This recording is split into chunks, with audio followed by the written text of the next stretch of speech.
shorthand, and the idea is that we'll be soliciting. So in lieu of actual bios, I am just going to go into, we have to my left to right, we've got Myra, we have Lauren, and we have Isabel. And each have been doing transformational work around Puerto Rico and with women across the United States as well. To kick off the conversation, I'm going to ask them who they learned from.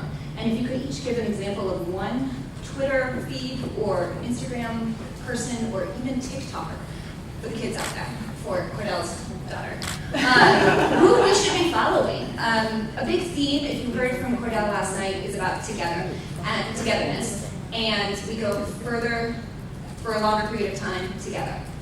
I think for a really long time, together meant a very certain subset of people around the table.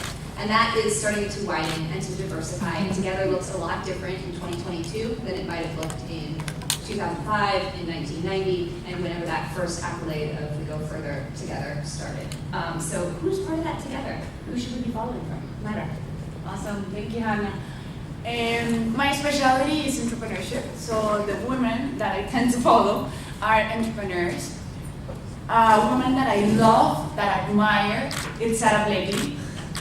She's absolutely awesome. If you're not following her, you should be following her, even if you're not an entrepreneur, because this woman not only became the youngest woman to be in Forbes billionaire list, but also she's genuinely in everything that she presents on Instagram, Twitter, so you can actually learn the truth of everything.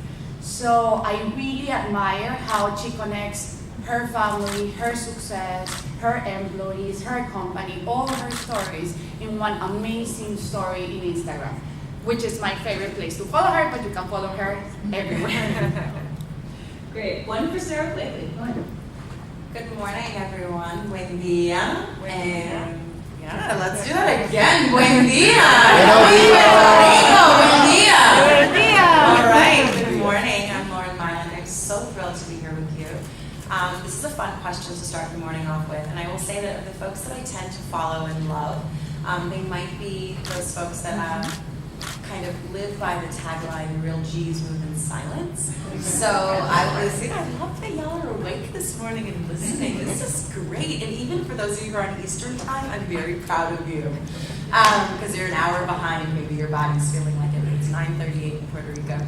I'm from Denver. Oh, so you feel like it's 3 hours behind. And anybody from LA is definitely still perhaps asleep. So bravo and kudos to all of you. I would say if I had to pick one person, it would be Melody Hobson.